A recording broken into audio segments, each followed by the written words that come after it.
What's up, guys? Welcome back to another episode here of the BlockHash Podcast, your number one resource for all that is happening across the emerging tech space. Be sure to like, comment, and subscribe wherever you listen to or watch the show. Today, I'm joined by Whitney Hart. We're going to talk about Avenue Z and the intersection between AI and marketing. She is the Chief Strategy Officer for Avenue Z. Welcome to the show. Pleasure to have you on today. How you doing? Thank you so much. Pleasure to be here. Awesome. Pleasure's all mine. Excited to have this conversation with you today. Before we do, would love to learn a little bit about yourself. If you don't mind telling us a bit about your background, maybe what kind of sparked your interest in both AI and marketing. For sure. It'd be a pleasure. Kicking things off, I began my journey in marketing and communications decades ago, interning for a congressman in Washington, D.C.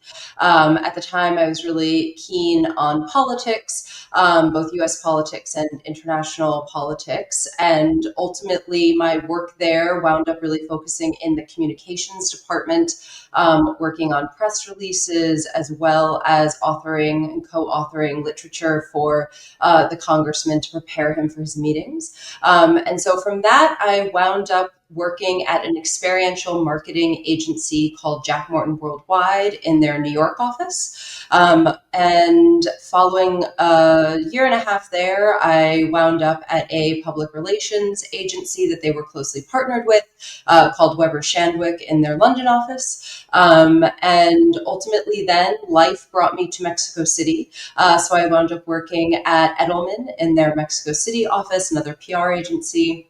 And in the spring of 2013, I moved again to Phoenix, Arizona, and there I joined an agency called Zog Digital. A lot of the leadership team of Avenue Z is original to that Zog Digital group. We built up that agency for about 5 years and then merged Zog with another agency called Investis. And after that merger, we acquired 2 more agencies and grew our customer base further, and ultimately exited that agency in the spring of 2021. And then after nearly a decade across Zog and Investis, I decided to take a sabbatical in 2022, where I became deeply immersed in blockchain technology and NFTs. I onboarded into blockchain via NFTs. And in 2023, I then joined Trilitech as the interim chief marketing officer. Trilitech is the labs style entity responsible for the advancement of the Tezos ecosystem. Some of you might be familiar with the layer 1 blockchain Tezos. And so I spent a year working at Trilitech, helping to advance the ecosystem across all of their priority verticals, from developer relations to sports, gaming, arts and culture, and fintech. And then ultimately in 2024, I decided to specialize within the arts realm by joining the team at Feral File. And Feral File is a online Kunsthalle platform to display and sell fine art NFTs, different applications of digital art that are using blockchain technology as medium or material. And then we also would work with cultural institutions like museums on blockchain applications where blockchain could function as infrastructure for the museum. So it's been a long journey, an exciting journey across all different evolutions of marketing and communications and technological changes. I remember being part of the Weber Shandwick team when social media really came to the fore, and we were figuring out, like, what do we do with Facebook and how do we integrate Facebook into our communications plans and strategies. And this was before paid social media was a thing, and it was really still within the PR realm to have a new path to communicate with target audiences through social media. So it's been an exciting journey. To the latter part of your question of what brought AI into my consciousness, I would say that AI really came into my consciousness in a very substantial way while working at Trilitech, and with the Tezos blockchain co-founder, Arthur Brightman. He had very specific and overall negative views on the potential intersection of blockchain and AI, which really then caused me to dig further into AI advancements and all that could hold. And then building on that background, I also was working really closely with different artists and cultural institutions, artists like Holly Herndon and Matt Dryhurst, Rafiq Anadol and Ivana Tao, as well as institutions like Serpentine's Arts Technologies team. And, many of these artists, Holly and Matt in particular, and I really have to applaud the work that they have so diligently done. They have really been thinking very deeply, critically, and robustly about the challenges and opportunities of AI for a decade. And a lot of these are the same challenges and opportunities that are really finally entering the mainstream zeitgeist today. And so all of that then brought me to where I am today, focused on AI and generative AI at Avenue Z. That's awesome. Seems like quite a journey, and you stayed relatively busy, one would say. No, but that's awesome. And for Avenue Z, what would you say is, your guys' core mission? What really separates you guys in terms of marketing comms as an agency? What makes you guys stand out or different? For sure. So our core mission at Avenue Z is to help our clients build reputation and revenue across all of their channels, from CNBC to ChatGPT and everything in between. Really, our focus is on understanding their core objectives, their core KPIs, what will move their business forward, not just from a marketing perspective, but comprehensively and holistically, and then deploying the right marketing channels to hit those goals and convey the client's message. We are comprehensively focused on integrating all marketing and communications channels. And that level of comprehensive knowledge and capability can be surprisingly hard to find. There are a lot of performance marketing agencies out there that will take care of your paid media strategy and management, or website maintenance and SEO and content creation. And to that end, there are a lot of PR agencies out there that excel at earned media. But Avenue Z was born from integrating 3 specialty agencies that excelled in these different areas. And now we offer over 3 decades of highly specialized experience in the full suite of marketing and communications offerings, as well as holistic strategy and integrated execution knowledge across that full suite, which serves as the foundation to bring all of this together for our clients. I was really interested in joining Avenue Z because I wanted the opportunity to work with large language models from the brand perspective.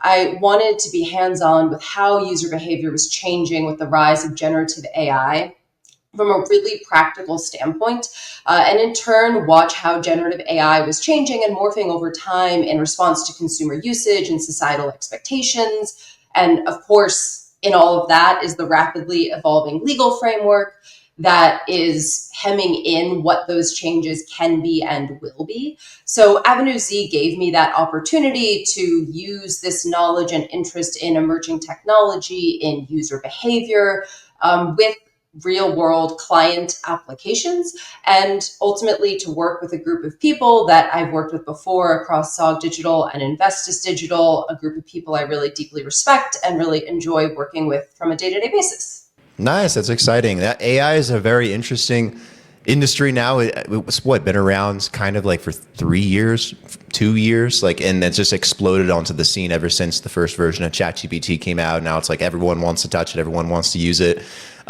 Every company, every agency, every podcaster, like you name it, everyone wants a piece of it. But it's fascinating. Do you see a lot of your guys' clients that have needs and problems that are in relation maybe to AI or needing AI to help solve some of those problems? Then in that same line, like what do your typical clients also look like? Are they small businesses? Are they large corporations? Are they niche based or in certain verticals? How does that kind of break down for you guys? It's a great question. So we work with all sorts of clients across the board. We work with large multinational massive brands. We work with startups that are interested in scaling super quickly to achieve market dominance in their specific vertical, and literally everything in between. We also work with pretty much every industry and vertical imaginable, from blockchain to AI startups to health and wellness and fashion and online retail. So it's really, really broad. At a high level, I would say our clients come to us with one of two core problems. We have a very broad spread of challenges and opportunities when they come to us, but if you really distilled it down into two high level problem statements, they're either looking to grow their reputation or they're looking to grow their revenue. From the reputation standpoint, it could be brands that have a great story and they just need help getting it out to a broader audience. It could be clients in a crisis and they need help with crisis communications. It could be brands that need to pivot their story and figure out a new story to tell. And they want a partner that's going to work with them to rewrite, recraft, and evolve that story and then get it out to the right audiences in the right channels at the right time. On the latter level, on the subject of revenue, it could be brands that come to us where, as I said, they're startups and they're really looking to pick the right channels, make an investment, and grow their business substantially. It could be customers that have maybe hit a plateau and they need help overcoming that plateau. It could be customers that are selling really, really well within specific channels and now they need to figure out how to grow and expand strategically and thoughtfully into new different channels to push forward and reach their next level of success. So really, it's quite broad across the board, but those are pretty illustrative examples of what our objectives are when a client comes to us. And I guess one of the other questions that you raised, you asked a lot of questions. I did, sorry. One of the other questions that you raised was kind of what are clients coming to us with when it comes to AI and generative AI and large language models?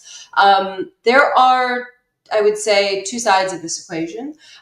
One of them is to gain a better understanding and education in what this is. How do large language models work? What are the pillars that fuel how they are creating answers to the questions or to the queries that users are typing into the interface?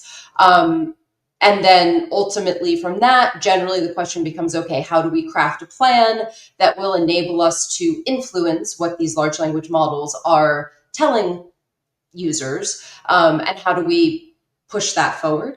The flip side is then clients do come to us and say, okay, well now what tools do I need to be using internally? What does change management look like internally? How do I get more buy-in, get people on board with deploying generative AI tools within my organization? So we're kind of advising and supporting both elements of that, and helping other people understand what it is that makes generative AI tick, as it is a rapidly evolving space and something that requires really sustained and ongoing focus to make it work. Another thing I want to ask that's in relation to AI as well is AI optimization. And I've talked to a lot of different folks in the ad tech and martech space, and I've experienced this too myself, even with the podcast and with other companies that I've worked with or partnered with or for whatever reason. And it seems that, and Google has also experienced this too. Like I think Google search queries are like the lowest it's been in like a decade because people are like searching now on ChatGPT and Gemini and Perplexity, and typical SEO is starting to change and die a little bit, and that might be the future direction of like how we discover things and where viewership comes from or engagement comes from, especially when you have clients that are trying to grow. I'm curious, like if that's something that you guys also kind of are looking to focus on as well as we kind of evolve further into this age of AI, AI optimization. Do you see a future of marketing and comms evolving along this de facto query tool on the internet? Of course, yes. And this is really, part of the reason that I wanted to join Avenue Z was the ability to look at the user experience, how users are not only using AI, but how AI is entering their toolkit to find the information that they're looking for and make life decisions that they want to make, whether that's, figuring out which cryptocurrency they should buy and invest in, or figuring out the best new suitcase for their summer travel and everything in between. Now we have tools like ChatGPT or Grok, Perplexity, Gemini, Claude that are knowledge sources for that entire spectrum of queries, which is kind of wild. And they're pulling in all these different data sources to then be able to create answers and give people answers to the questions that they want to know. So what we are seeing is that users are turning to tools like ChatGPT more and more. As you noted, Google earlier this year, about 2 months ago, for the first time dropped below 90% market share for search in 2 decades. So for those of us that have been in the SEO game for decades now, this is actually really exciting because it's a whole new thing we get to dig into, and it's a whole new set of research that we get to perform to understand how it's working, why it's working, how to tweak it, how to test it, how to change and roll with it. So it's been a lot of fun from that perspective. And it is a whole new world. When it does come to SEO, everyone understands the toolkit. We need to look at these technical pieces. We need to look at content on the website. We can create a keyword strategy. We're manipulating content on the website to meet that keyword strategy. We're establishing backlinks to establish domain authority in Google's eyes, right? At a high level, these are some of, not all of, but some of the broad strokes that are needed for success in SEO. Now, when it comes to AIO, as we call it, or AI optimization, optimizing your content for the benefit of large language models. Some agencies are calling it GEO. Others are calling it LLMO. So I would say there isn't really a consensus in the industry of what to term this yet. What's GEO? Generative Engine Optimization. Okay. I need to know these, so this is good. Hopefully it's educational for everyone. But for us, we are calling it AIO. It seems the most straightforward. And AIO is a mix of a lot more than just your website. The technical foundation of your website is as important as ever. The content that you are publishing on your website is as important as ever.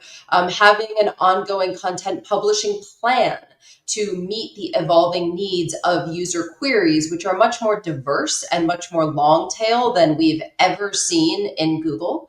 But ultimately now PR is playing a huge role in what these large language models are ingesting and the answers that they're giving to user queries. So all of a sudden, looking at your PR strategy, how that aligns to your messaging, how that messaging from a PR perspective is playing out in your website, how all of that comes together as a more comprehensive content and communication strategy is really important. We are also seeing that social media is more important than ever. You have platforms like Grok, which is affiliated with X, formerly known as Twitter. Grok is pulling in all of those X tweets, all of that X content. So all of a sudden, what you're publishing on Twitter is directly informing Grok's results to individuals and users. And Grok has the monopoly currently on X content. X content is not shared outside of Grok with other large language models. As such, from a personal perspective, and as I said, I come from a blockchain, a cryptocurrency, and NFT background, I use Grok almost exclusively for all of my crypto, blockchain, NFT related queries when it comes to large language models, because I want what we affectionately term crypto Twitter to influence my answers. But then we have other platforms, like now we're seeing ChatGPT starting to pull in Facebook and Instagram, YouTube, Vimeo, more and more and more. So ultimately, your content strategy is no longer just what are you publishing on your blog, what are you putting on your website.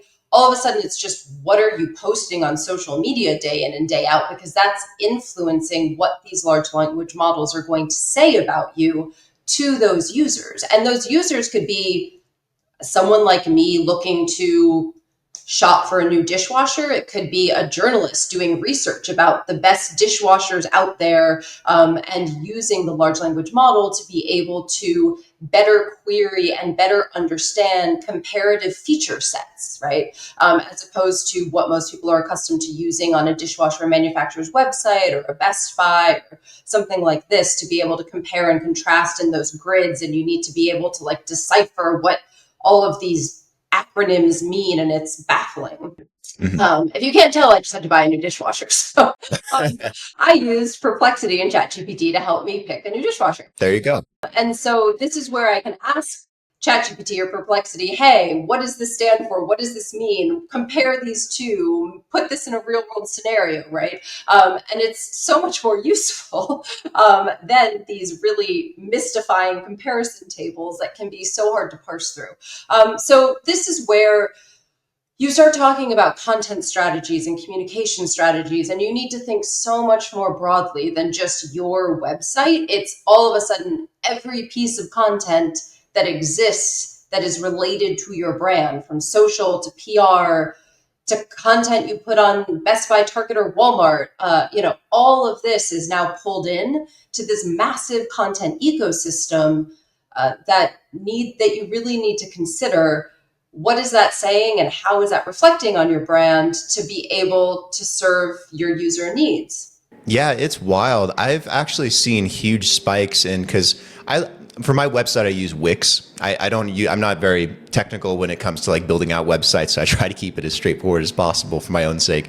But they do a really good job, like helping you understand like how to apply best practices for things like AI optimization and stuff like that.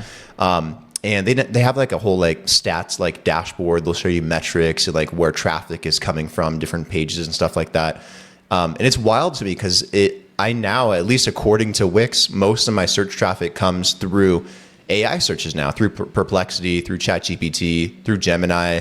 And it recommends like changing certain things in the text files, and also to put things in like HTML. So like if I were to write in the description for this episode something along the lines of like Brandon likes ice cream and Whitney likes Cheerios or whatever, it's not very easy for it to pick up on that because of the way that we talk and we think about human language. But if you put it in HTML, which I do for like all of the syndication to like Spotify and Apple Podcasts and stuff like that, if I put like HTML into the website and like format it a certain way, then it can read everything. And I've noticed that too in like search results. And I just find it very fascinating. So it feels like the whole way we interact with the internet is changing. Like when I do shopping as well, like I'm asking ChatGPT or Gemini like for certain things, and it just gives me really good results. Like there's no more like searching for that recipe and doom scrolling through all the different blogs that are out there. It's like everything's so like right in front of you. It's wild. It definitely is. And, one of the things that we're pioneering here, and this is part of my remit coming in to research large language models and understand what are they prioritizing, how is that changing, how is that influencing consumer behavior, and the flip side, how is that consumer behavior in turn influencing the development of these tools. At Avenue Z, we are developing AI visibility reports where we are looking at a basket of competitors or peers within a given industry and figuring out how these different touch points are perhaps like dialed up or dialed down in terms of what the large language model is ingesting and prioritizing when returning answers to users. So we've done this now for payments. We've done it for fintech and digital banks. We've done it for blockchain. We've done it for e-com in beauty. And then fashion and apparel and electronics are coming up next in the next 6 weeks or so. If you're interested in kind of being able to parse through and look at it, understand more of what is driving visibility within different industries specifically, you can download these reports on our website. It's avenuez.com, and you can go into the blog or into the AI research section, in the top nav, and you can download the reports from there. If you have other reports that you would like to see that perhaps we haven't covered, you can always get in touch and let us know what we're missing or what should be on the roadmap next. And we'll see what we can do. Yeah, thanks for letting me know. I'm definitely going to be checking that out this weekend. So I have some new reading material. What we found that was very interesting in the blockchain report in particular was that sentiment played a much larger role in the large language model answers to users than in other industries. So if your project, if your blockchain had more negative sentiment, it was less likely to be recommended by the large language model. It was less likely to be pulled in. It was less likely to be lauded. It would just kind of be ignored. And so I know that this is something that those of us that exist in crypto Twitter realm, we are always looking at, like, what is the sentiment? What are people saying? Pros, cons, where's the FUD? Where's the FUD? And it was very curious to see how the large language models are reflecting that real world human behavior into the AI, whereas we don't necessarily see that as much with these other industries. So that really sparked my interest, and I thought would be interesting for your listeners, given the topic of this podcast. Absolutely. Absolutely. No, it's fascinating for sure. And there's so much information out there now too. Where can they find those on the website? Are those just up in a tab somewhere? Yeah, if you go to our website, avenuez.com, and in the top navigation, there is AI research, and they're all listed there, and you can download them. Okay, cool. One more topic I want to ask you about here is in relation to content, and maybe also AI for content as well. Social media has, kind of evolved, I think, over time. And Gary Vaynerchuk put this the right way in terms of saying it's not social anymore, it's more attention now. And it makes a lot of sense given the fact that a lot of algorithms are curating content for things that are trending, particularly what people want to see, because people are on their phone just scrolling all the time. There's no feed posting anymore. There's no visiting profiles. Like, discovery is very, very different. Like, everyone just wants that dopamine hit every single day. And I'm guilty of it too, every time I go to bed and when I wake up in the morning. But it makes sense in terms of how content is now discovered. And I'm curious if you guys have ways for companies to leverage AI to create winning content strategies kind of around this, or even to drive authority and grow brand awareness, maybe through AI or maybe some type of AI strategy when it comes to content. So I think this has to do with the latter half of the earlier advisory options that we provide with clients. A lot of clients do come to us with the question of what tools should we be using internally? How should we be using them? What are the best use cases for this? I think that as clients are curious with what are the opportunities, we are helping work with them on what their AI usage should look like and what should they allow and what shouldn't they allow. A lot of companies are very concerned about large language model generated press releases, large language model generated blog posts, that it sounds like ChatGPT, that it's not personalized enough, that it's not consistent with their tone of voice, that now we're just going to churn out Gen AI slop, whatever that looks like for them, whether that's social media graphics, whether that's text written on their website, whether it's press releases. This is a large concern for our clients. And it's something that we are working with them on, using these tools for brainstorming, for research, to help us refine and understand what are people typing into ChatGPT? What are people looking to read on X, right? What are people looking to read on Instagram to educate them? And so we're working with them hand in hand on using these tools very thoughtfully in that way, but then also not relying on those tools to just give us the answer. And it's not like whatever comes out of ChatGPT goes straight into your blog, right? We need to make sure that we're training ChatGPT effectively based on previous published blog posts or thought leadership or articles and interviews, and that ChatGPT is writing and crafting content based on that tone of voice, based on your linguistics and vocabulary you like to use. And then we are always editing it and making sure that we are refining it and crafting it. What comes out of ChatGPT is never the final product. And that's actually literally in our MSA in terms and conditions when you work with us, are some of these guardrails. When it comes to social media, there is this pressure right now to ramp up creative production more and more and more and post more and more and more. It is this never-ending content machine. We are finding a lot of success using specialty tools to be able to generate different graphics and visuals, particularly for advertising, so that we can do more thoughtful segmentation and graphics matching to that audience segmentation to better improve click-through rate, conversion rate on the website, that whole realm of KPIs that we optimize for in the revenue perspective, but also in a B2B perspective when it comes to sign-up forms or white paper downloads, things like this. When it comes to actual content publishing for organic content publishing, we call it, we are still trying to be very thoughtful, especially understanding that now these large language models are pulling in those posts to answer users' queries. It cannot just be spray and pray. It needs to be a really thoughtful approach. And just because these tools allow you to create 5 million graphics permutations, it does not mean that you should be posting 5 million posts a day on these social platforms. The organic posting calendar, what you are communicating to the outside world and how you are doing it still needs a lot of thought and care and production.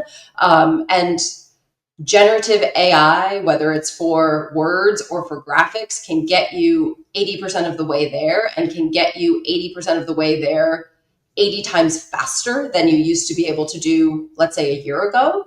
But you still need care and thought for that final 20% to make it approachable for the outside world and worthy of being published. Absolutely. That makes a lot of sense. So, Whitney, what's on the roadmap for Avenue Z the rest of this year? Do you guys have any new client verticals you want to take on? Any areas that you aim to grow as an agency? What's on the horizon? What can people expect? We are going to continue pioneering this relatively new and rapidly evolving space of AIO, continue our research, continue these vertical deep dives, and continue helping our clients navigate this brand new terrain in all different ways and forms, which is so exciting. And then we're also looking at a few other agency acquisitions in the back half of this year to continue expanding and growing our services.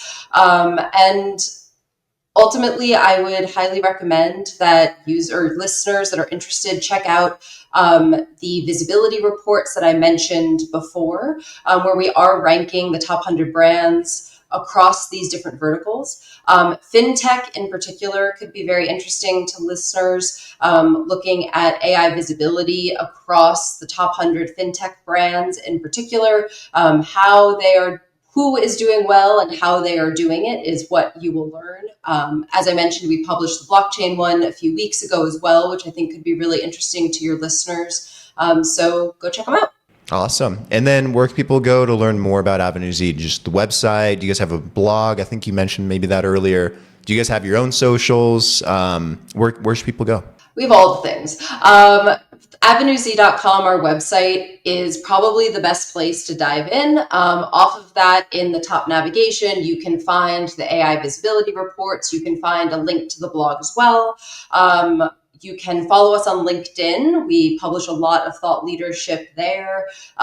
We also have all of the socials, all of which are linked off of the website. So the website is probably the easiest place to go and get everything comprehensively. Awesome. And then if anyone wants to connect with you, do you have a X, do you have a LinkedIn, or where can people find you? You can follow me on LinkedIn. That would be the best. Awesome. Whitney, I appreciate the conversation today. This has been fantastic. Learned a lot about what you guys are doing in terms of how you're tackling AI and marketing and that whole intersection and what that kind of comprises of. So keep up all the great work and keep me updated as more comes out with Avenue Z, and would love to have another conversation with you again here in the near future, because this is always going to constantly evolve, I imagine. So there's always something new to talk about. But I appreciate the time, really do. I would love to come back maybe at the end of the year and we can talk about what's changed. Let's do it. Sounds good. All right. Have a great one. Thank you so much for having me. Thank you to everyone for listening. And I hope you have a wonderful rest of your day, wherever in the world this finds you.